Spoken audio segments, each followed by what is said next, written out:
Bismillahirrahmanirrahim.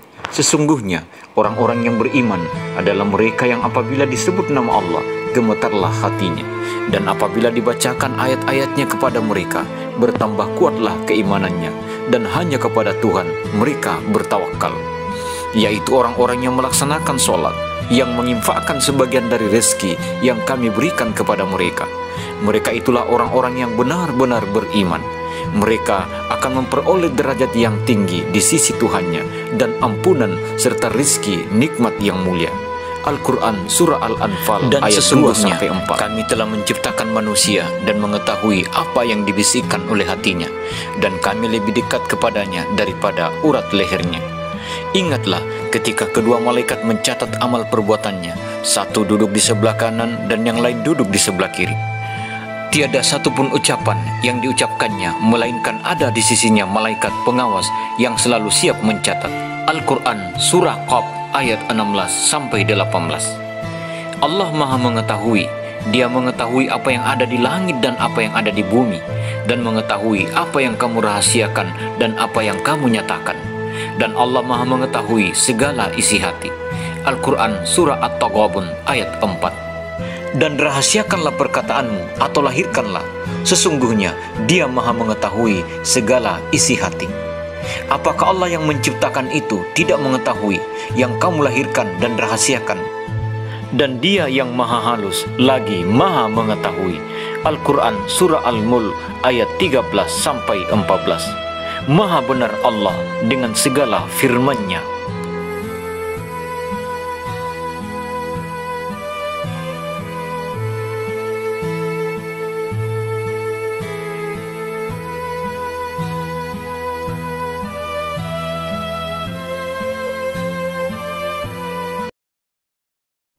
Assalamualaikum warahmatullahi wabarakatuh. Alhamdulillahirabbil alamin, wassalatu wassalamu ala asrofil anbiya'i wal mursalin, Muhammadin wa ala alihi wa sahbihi ajmain. Kembali hari ini saya hadir untuk menyampaikan sebuah paket mata kuliah, atau bisa menjadi paket pelajaran mata kuliah dan pelajaran pendidikan agama Islam. Saya menemukan di dalam kelas di mana saya mengajar bahwa 75% generasi anak didik atau mahasiswa itu ternyata belum bisa mendisiplinkan diri dalam melaksanakan ibadah sholat. Demikian pula dengan amalan-amalan ajaran agama yang lain. Apalagi hari ini kita berada dalam kondisi yang sangat sulit, di mana antara guru atau antara dosen, di mana antara guru dan siswa atau dosen dengan mahasiswa benar-benar dibatasi untuk tidak bisa berkomunikasi secara langsung. Sehingga penanaman ajaran-ajaran Islam yang terkandung di dalam paket pelajaran atau paket mata kuliah benar-benar tidak tersampaikan dengan maksimal. Oleh karena itu, hari ini saya ingin menyampaikan sebuah paket pembelajaran atau paket perkuliahan yang saya istilahkan dengan waskat. Waskat atau kita bayangkan cara kerjanya sama dengan CCTV. Bahkan cara kerjanya lebih hebat daripada CCTV. Sebab waskat ini yang saya ingin sampaikan kepada Anda semua adalah sebuah paket pembelajaran atau paket perkuliahan yang benar-benar memberikan hasil yang maksimal. Apa fungsi dari paket pembelajaran atau mata kuliah yang akan saya sampaikan hari ini? Fungsinya adalah antara guru atau antara dosen dengan peserta didiknya atau dengan mahasiswanya, itu akan ada sebuah jalinan komunikasi. Karena paket waskat atau CCTV pembelajaran atau mata kuliah ini fungsinya adalah setiap guru atau dosen akan dirancang selalu akan berada di samping siswanya, selalu akan berada di samping mahasiswa. Fungsinya apa? Untuk memastikan apakah pesan-pesan moral, apakah materi-materi pembelajaran yang telah kita sampaikan telah diamalkan oleh siswa atau mahasiswa kita. Itu yang menjadi fungsinya. Karena CCTV dimanapun mereka berada, akan ada, karena fungsi waskat ini akan selalu mengikuti mereka dan selalu menyorot apa yang mereka lakukan. Misalnya, apakah mereka berpuasa atau tidak berpuasa, apakah pada hari itu mereka sholat atau tidak sholat, apakah hari itu mereka melaksanakan sholat sunnah, apakah hari itu mereka melaksanakan sholat duha, bahkan apakah pada hari itu mereka, ya malam itu mereka melakukan sholat tahajud atau sholat lain. Itu bisa kita lihat di dalam layar CCTV pembelajaran yang saya akan sampaikan sebentar. Yang kedua, mahasiswa dan pelajar kita hari ini benar-benar menghabiskan waktunya di media sosial, sehingga efektivitas kehidupannya, efektivitas belajar, ya, bagaimana mutu kebersamaan mereka dengan kedua orang tuanya atau dengan keluarganya benar-benar tidak lagi terkontrol. Oleh karena itu, saya mencoba menyampaikan sebuah paket yang akan membuat kita bisa mengontrol mereka, ya, walaupun jarak kita jauh. Kenapa? Dengan paket pembelajaran atau perkuliahan yang saya istilahkan dengan waskat. Waskat, pengawasan malaikat, pengawasan melekat, yang nanti cara kerjanya lebih canggih daripada CCTV. Oke, baik. Di dalam materi pembelajaran kita hari ini, agar benar-benar kita bisa memberikan bantuan kepada setiap pelajar atau mahasiswa dalam membangun dirinya, dalam merekonstruksi dirinya, terutama dalam membangun kemapanan iman, akidah, ibadah, dan kesadaran untuk berakhlak mulia, maka ini menjadi sangat penting. Maka ini menjadi sangat penting dan sangat efektif. Dan saya sudah pernah lakukan ini. Oke, baik penonton sekalian, para siswa, mahasiswa, terutama kepada para guru dan para dosen pendidikan mata kuliah agama Islam, di dalam waskat atau paket pengawasan melekat nanti, di dalamnya akan ada kontrol dari kita sebagai dosen atau sebagai guru pendidikan agama Islam. Apa itu? Di dalam layar nanti yang akan kita, ini saya istilahkan layar sebab ya memang seperti itu, atau lembaran nanti yang akan kita sampaikan kepada mereka. Di sana akan terdeteksi siapa yang hari itu melaksanakan sholat, siapa hari itu yang tidak melaksanakan sholat, siapa pada hari itu yang melaksanakan sholat fardu, kemudian ditambah dengan sholat sunnah rawatib, siapa yang hari itu melaksanakan sholat sunnah lainnya seperti sholat duha, sholat tahajud atau sholat lain.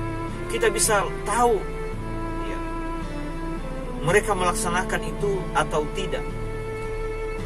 Yang kedua, agar mereka hari ini benar-benar waktu mereka tidak ngambang dan menguap begitu saja, maka tentu di dalam lembaran pengawasan melekat itu, di sana akan tercantum sebuah informasi yang menginformasikan kepada kita apakah hari itu para pelajar atau mahasiswa kita mereka membaca buku agama, atau bahkan pada hari itu apakah mereka membaca Al-Quran atau tidak membaca Al-Quran. Nanti kita akan tahu. Ya, oke, baik saudara-saudara mahasiswa sekalian, bahwa setelah tadi saya sudah menyampaikan pengantar tentang fungsi belangko atau paket perkuliahan ini, seperti inilah modelnya. Bentuknya sederhana, tapi ini akan meyakinkan saya untuk memastikan saudara-saudara akan mendapatkan hasil evaluasi dari saya secara objektif. Yang pertama, saya ingin sampaikan bahwa paket evaluasi atau belangko evaluasi ini harus diisi setiap hari. Jadi setiap diisi, pertama hari dan tanggal itu diisi. Misalnya hari pertama hari Senin tanggal 12 April, nah, misalnya seperti itu, tahun berapa itu diisi, dan setiap hari diisi.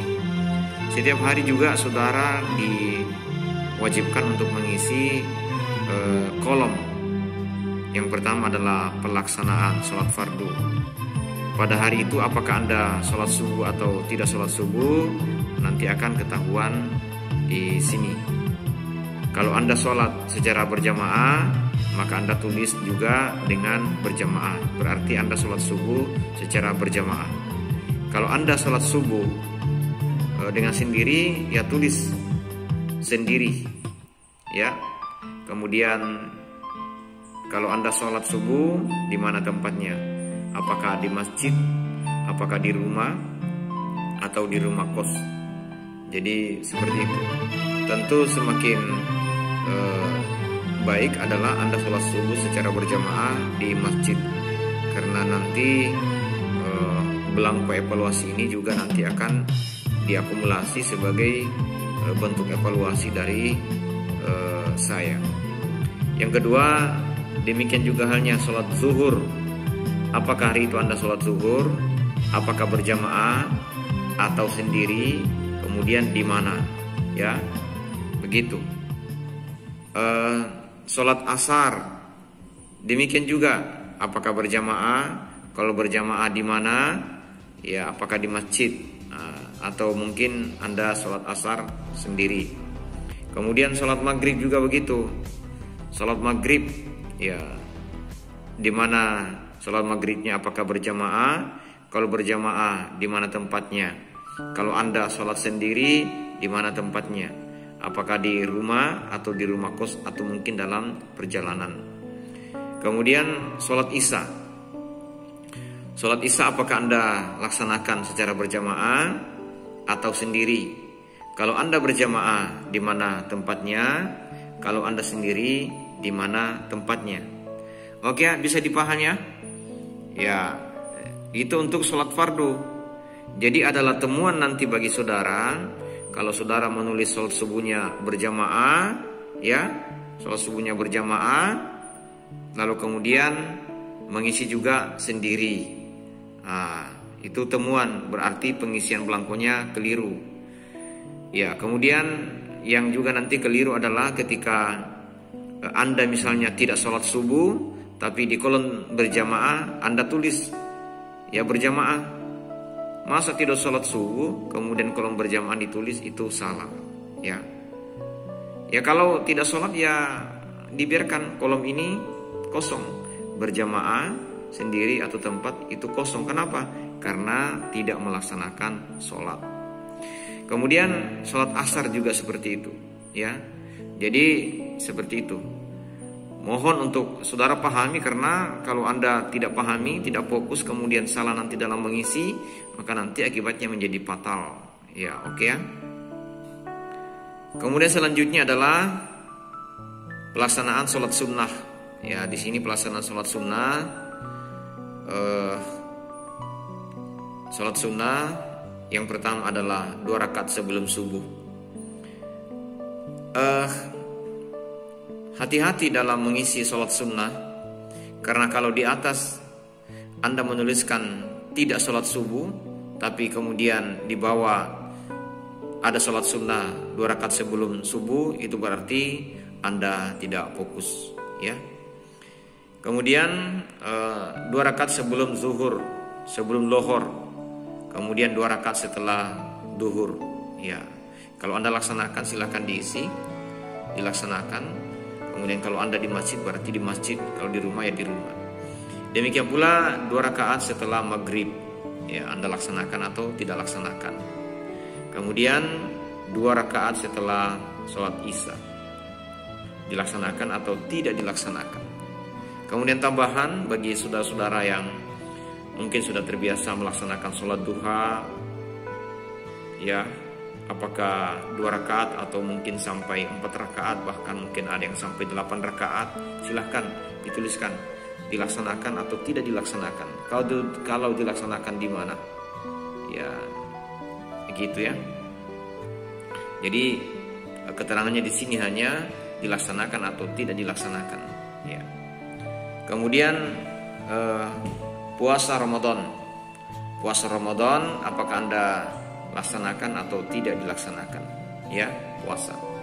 Demikian pula kalau saudara sering dan terbiasa melaksanakan sholat lail, silahkan diisi dilaksanakan atau tidak dilaksanakan.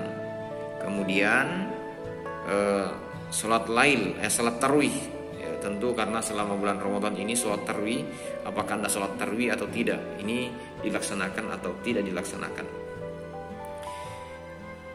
Ya, kemudian kolom yang ketiga,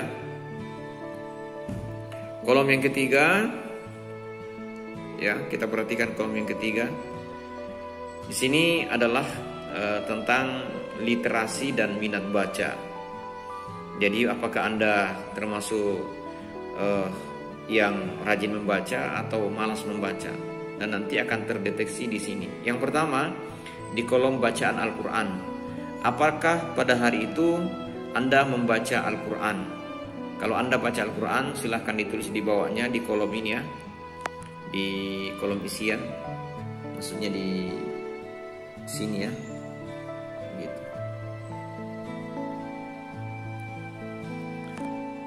Oke, selanjutnya adalah bacaan Al-Quran.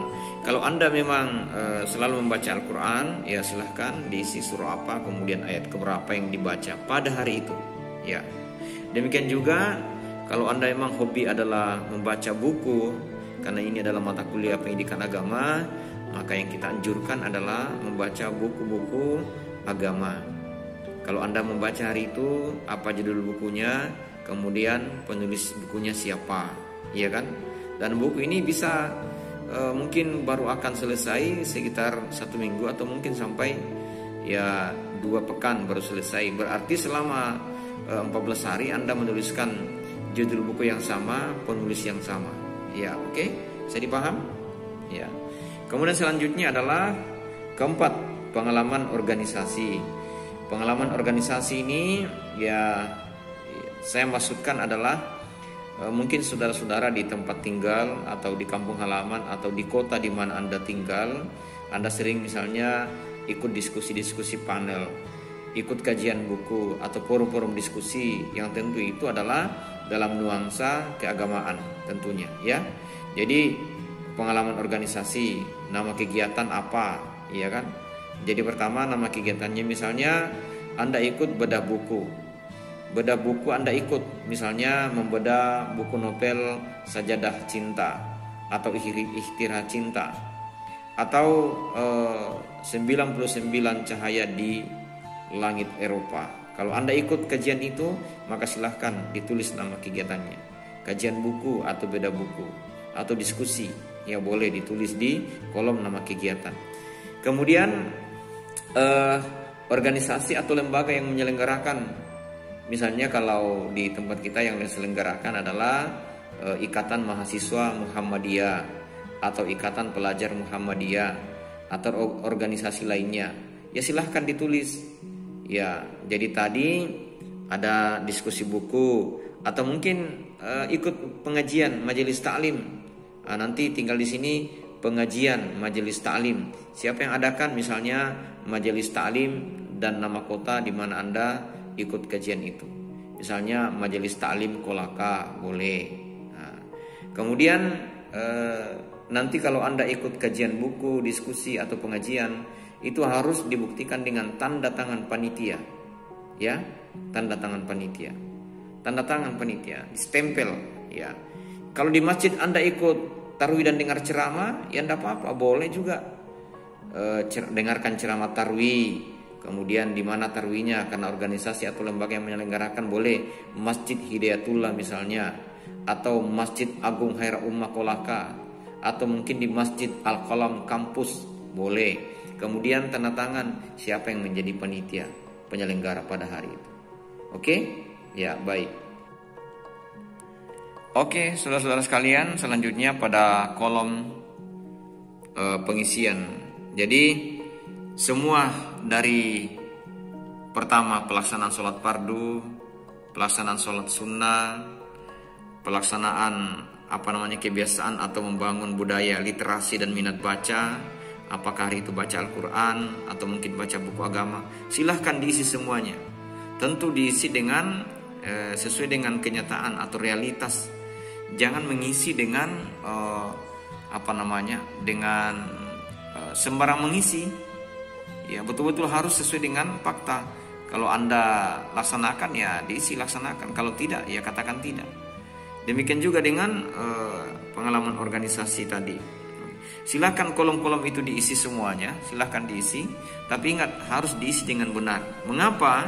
Karena di bawah ya lembaran ini ada semacam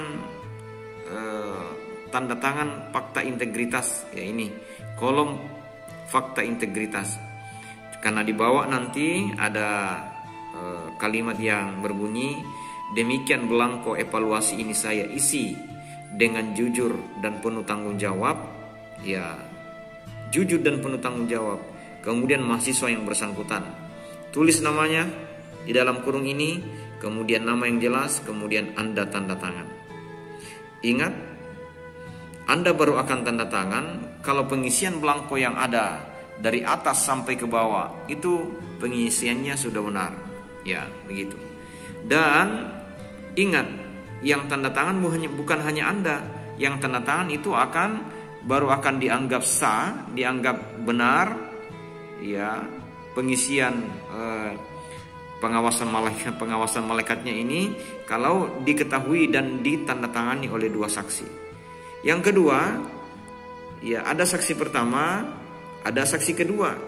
Hati-hati, karena saksi pertama tidak boleh langsung tanda tangan, demikian juga saksi kedua tidak boleh langsung tanda tangan. Jangankan ada pendekatan pribadi, ada pendekatan atau mungkin ada beban moral, jangan Anda tanda tangan yang akan jadi saksi. Dan yang Anda juga jangan menjebak orang untuk tanda tangan di lembaran kosong, karena resikonya besar. Apa resikonya? Karena sebelum kolom tanda tangan ada fakta integritas yang harus Anda baca dengan baik-baik. Apa bunyinya? Ya, coba perhatikan ya. Bunyinya adalah, demi Allah yang jiwaku berada dalam genggamannya, menyatakan sumpah dan kesaksian atas tanggung jawab dan kebenaran pengisian belangko evaluasi tersebut di atas. Dan apabila sumpah dan kesaksian saya tidak benar dan mengandung manipulasi, maka saya siap menanggung akibatnya, baik di dunia maupun di akhirat.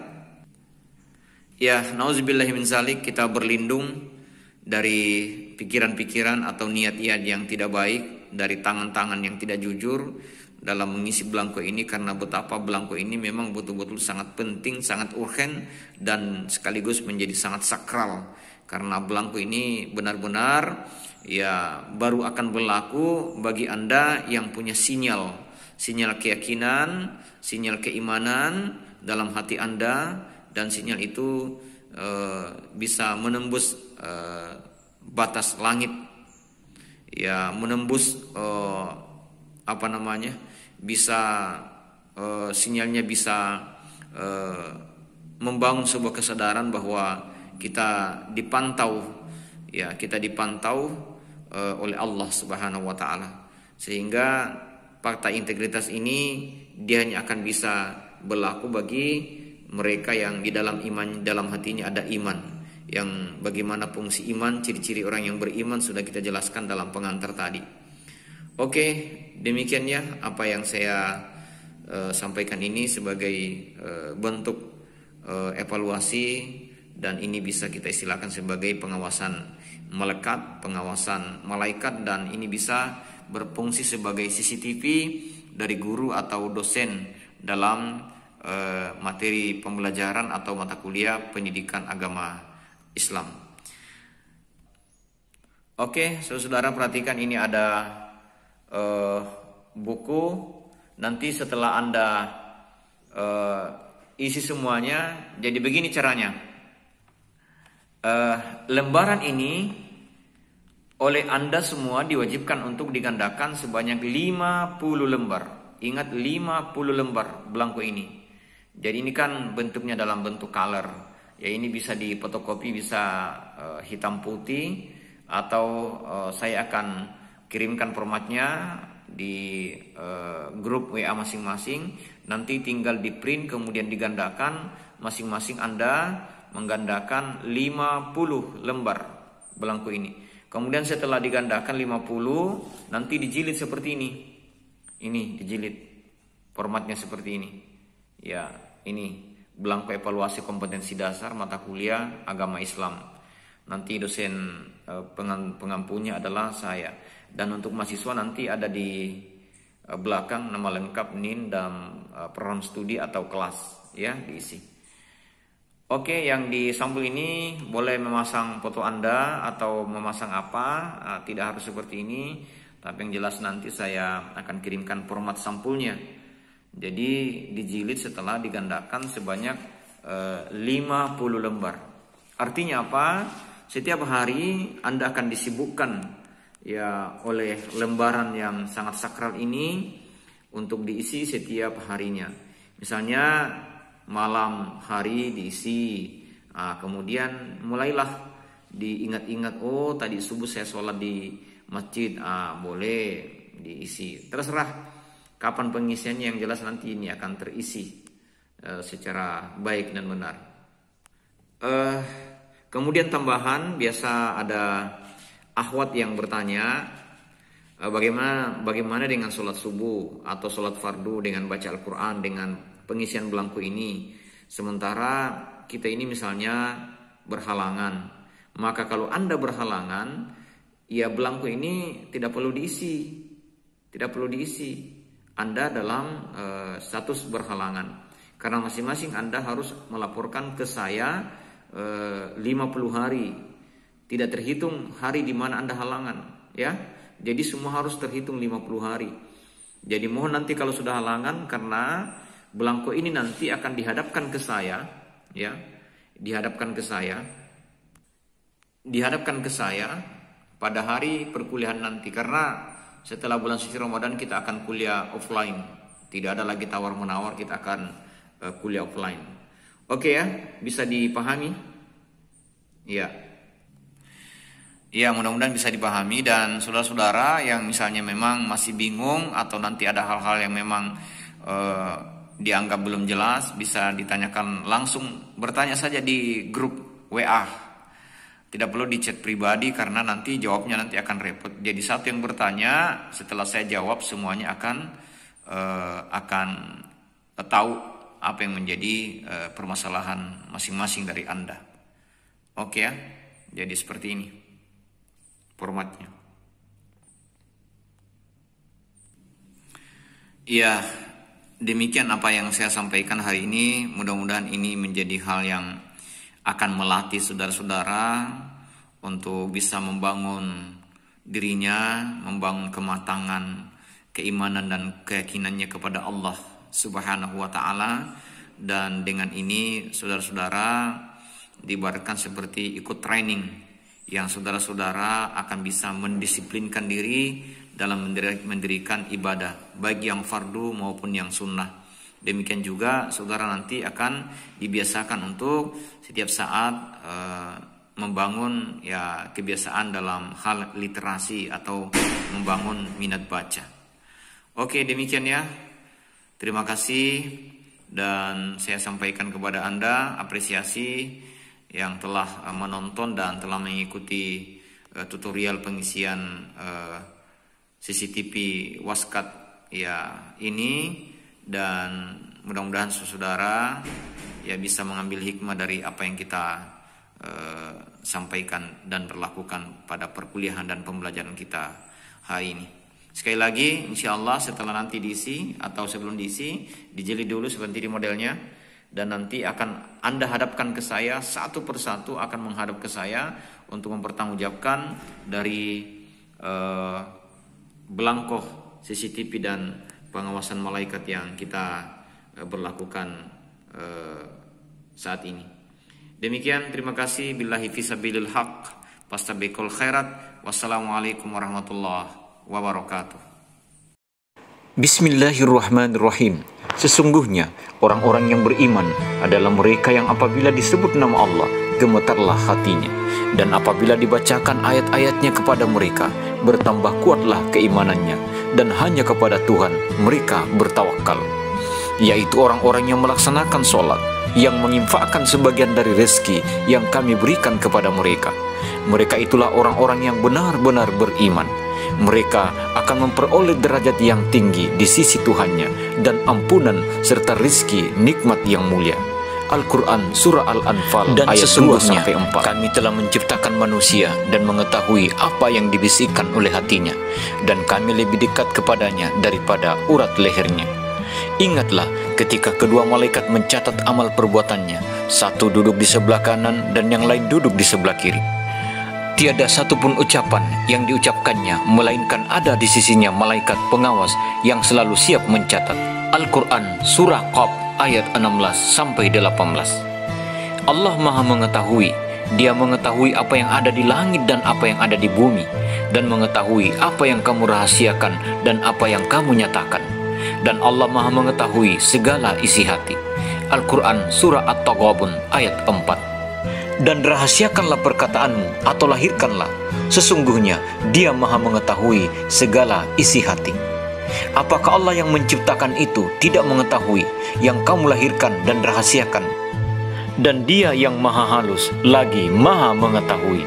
Al-Quran Surah Al-Mulk ayat 13-14. Maha benar Allah dengan segala firman-Nya.